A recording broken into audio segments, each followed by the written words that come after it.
Bundan 10 yil oldin balog'at yoshi, ya'ni o'smirlik davri 11 yoshgacha deyilgan bo'lsa, hozir o'smirlik davrini o'zi 9 yoshdan boshlanyapti-da. Ko'p holatlarda. Nima uchun? Nima sabab? Nimaga? Birinchidan axborotlarni katta kichik oladigan axborotlar emasda, bolalar ham kattalar eshitishi kerak bo'lgan kattalarning axborotini qabul qilib olyapti. Ikkinchidan akseleratsiya jarayonining tezlashib ketganligi. Uchinchidan televideniyadagi o'sha kanallarni ko'radigan bo'lsak, hattoki bitta multfilmni ko'rib o'tirib, nahotki shu multfilmni 5 yoshli bola ko'rayotgan bo'lsa, u yerda o'sha hayvonot olami obrazida kattalarning ishqiy munosabatlari, sevgi, muhabbat, kattalarning muammolari bolalarga 7 yoshli, 6 yoshli bolalar ko'radigan multfilmga shular orqali yetkazyapti. Nimaga?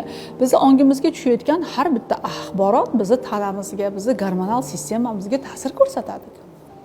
Ya'ni o'sha hissiyotlarni uyg'otadigan axborotlar juda ko'p.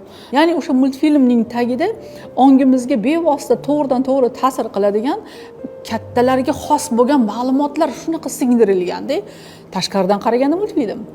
Lekin uni ichiga kirib, uni ma'nosini tushunishni boshlasangiz, vaziyat boshqacha. Demak, biz mana shu tezlashib ketayotgan jarayonni to'xtatib bo'lmaydi. Biz o'sha jarayon bilan birga yashashga majburmiz endi.